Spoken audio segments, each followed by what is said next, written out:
대통령 청와대로 간지 지금 한 달이 좀 넘었습니다.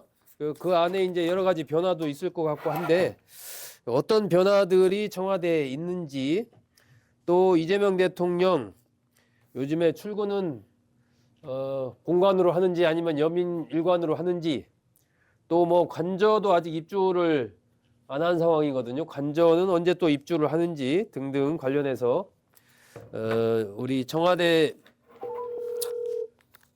출입하고 있는 임철영 차장과 함께 좀 얘기 나누도록 하겠습니다. 여보세요? 예, 임 차장 나와 있죠?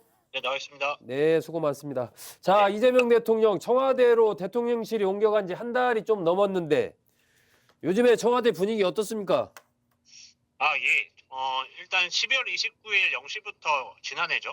0시부터 청와대 복귀를 공식적으로 선언을 했고요. 이제 한 달하고 며칠이 더 흘렀습니다. 네. 예. 초기에는 아주 뭐 세세한 부분까지 시스템이 구축되지 않아서 약간 좀 어색한 부분도 있었고 불편한 부분도 있었는데, 현재는 기자 브리핑을 비롯해서 대부분 안정적으로 정착한 상황입니다. 네. 이재명 대통령 그때 이제 집무실 다시 개편하고 이러면서 본관보다는 여민 일관을 주로 이용하겠다라고, 여민 일관에 이제 사무실장도 같이 근무하고 뭐 그러면서 그쪽으로 출근을 많이 하실까 이런 얘기가 나왔었는데, 실제로 이재명 대통령 출근을 어디로 하나요? 이재명 대통령은 통상적으로 오전에 어떤 정상회담 등 큰 일정이 없으면 여민 일관으로 출근을 하고 있습니다. 네. 네. 보통 그러면은 뭐 그 일정 그 행사마다 다 다를 텐데 출근 시간이 대략 몇 시쯤입니까? 9시 좀 넘어서 출근하는 걸로 알려져 있고요. 뭐 아하. 경호 엠바고가 있어서 정확하게는 기자들과 알려져 있지 않습니다. 어쨌든 네. 업무 중심으로 네네. 여민 일관으로 출근해서 직무를 보고 어떤 다른 국빈을 맡는다든지 기타 행사가 있을 때 본관에 가서 행사를 하고 하는 그런 식이다라는 얘기네요. 예, 그렇습니다. 그 대통령 관저 입주 이게 뭐 2월 중에 하지 않을까 그런 전망도 좀 있었었는데 관저 입주 상황은 어떻습니까? 예, 여전히 확정된 일정이나 계획은 알려지지 않았으나, 일단은 그 1분기 중에는 관저를 이동할 수 있지 않을까 하는 관측이 우세한 상황입니다. 네, 대체적으로 개보수가 굉장히 어려운 구조라고 알려져 있고요. 네. 이에 따라서 여러 보안이나 이런 부분들을 마지막까지 세세하게 고치고 있는 것으로 보입니다. 그렇군요. 그러면 뭐 설 지나서 어쨌든 3월 정도까지도 관저 입주가 좀 늦어질 가능성이 있다는 얘기네요. 예, 그렇습니다. 네. 자, 이런 가운데 이재명 대통령 요즘에 그 SNS를 상당히 그 활발하게 활용을 하고 있어요. 글을 뭐 계속 올리고 밤에도 올리고 막 이렇게 네. SNS 정치가 화제인데, 이거 대통령의 이런 모습을 보는 기자들 사이에서는 어떻게 무슨 얘기가 나옵니까? 뭐 이미 이재명 대통령이 후보 시절부터 같이 했던 기자들을 포함해서 네. 이제 측근들에게 취재를 해보면 네. 청와대 내에서는 올 게 왔다라는 이런 평가가 많습니다. 올 게 왔다.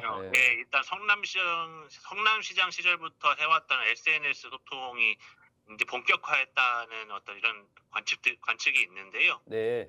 또 나아가서는 사실 지금 최근에 이어지고 있는 SNS 소통 이 정도는 아무것도 아니다, 앞으로 더 많아질 수 있다, 네. 라고 예상하는 측근들도 있습니다. 그렇군요. 네. 그만큼 뭐 대통령이 이제 좀 안정감을 찾았다라고 봐야 되는 건가요? 어떻게 봐야 되는 건가요? 그 모습이. 네, 이제는 어느 정도 본인이 키를 쥐었다라고 판단을 하고 있는 것 같고요. 네. 더군다나 지지율도 좀 견조하게 받쳐주고 있기 때문에 네. 그에 따라서 어떤 SNS를 통해서 직접 소통에 대한 자신감을 드러내고 있는 게 아닌가 싶습니다. 네. 특히 최근 SNS 내용 중에 주목되는 게 이제 부동산 관련된 내용인데, 무슨 수를 써서라도 투기를 잡겠다 등등 해서 뭐 부동산 관련된 글만 벌써 7개 이상 올리고 있는 그런 모습인데, 이 부동산 관련해서 이렇게 대통령이 메시지를 강하고 자주 올리는 그 이유, 이런 것은 어떻게 봐야 됩니까? 예, 방금 전 질문에도 답을 드렸는데, 일단 정책에 대한 자신감이 바탕이 되고 있는 것 같고요. 네. 특히나 부동산 관련해서는 굉장히 예민한 주제라는 점은 다들 알고 계실 텐데, 일단 5월 9일 날 종료되는 양도세 중과유예 이 조치가 네.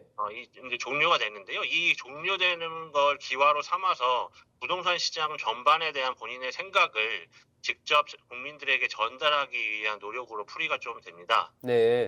더군다나 이제 최근에는 김용범 정책실장도 페이스북을 통해서 본인이 바라보는 어떤 시장의 패러다임의 변화 이런 부분들을 올리고 있는데요.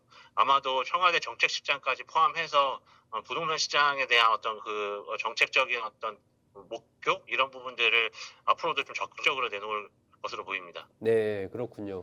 네. 오늘 뉴스 보면 이제 청와대 안에 참모들 중에서도 그 다주택자들이 있잖아요.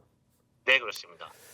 대개 뭐 한 11명 정도라고 나오던데 강유정 대변인 포함해서 이태영 민정비서관 뭐 봉욱 민정수석 등등 해서 그래서 지금 그 양도세 중과유예가 종료가 되면서 다주택자들한테 집을 내놔라. 이렇게 지금 대통령이 얘기하고 있는 이 속에서 청와대 참모들, 이 다주택 참모들도 고민이 좀 많을 것 같다. 뭐 이런 기사들이 나오고 있는데 그런 부분에 대한 혹시 분위기 같은 게 좀 캐치된 게 있나요? 이미 수개월 전부터 내부적으로는 그런 이야기가 오고 간 것 같습니다. 아, 그래서 네. 저기 부동산 시장보다도 자본 시장으로 유동성을 끌어와야 된다는 이야기들을 이미 임기 초반부터 해왔고 네. 그 다주택에 대한 언급들을 몇 번 해왔기 때문에 어느 정도 언젠가는 올 것이다라는 어떤 그 대비는 하고 있었는데 이제는 직면을 한 상황이기 때문에 그 참모들 사이에서도 어느 정도 이게 좀 이제 구체적인 논의들이 이게 결정들을 해야 되는 시기에 봉착한 것 같습니다. 아, 그럼 청와대 참모들 중에서 이 주택을 매물로 이미 내놓았다거나 내놓을 조짐이 있다거나 뭐 이런 얘기들이 좀 있나 보죠?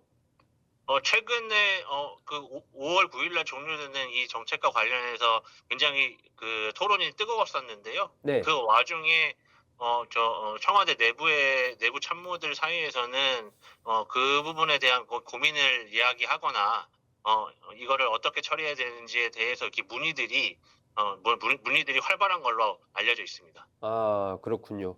네. 언론에서도 어쨌든 이 부분에 대해서 관심을 계속 표명을 하고 있는 상황이기 때문에 아마 청와대 참모들도 여러 가지 움직임 또 고민도 있을 것 같습니다. 네, 네. 자, 임철영 차장 수고했습니다. 예, 감사합니다. 네.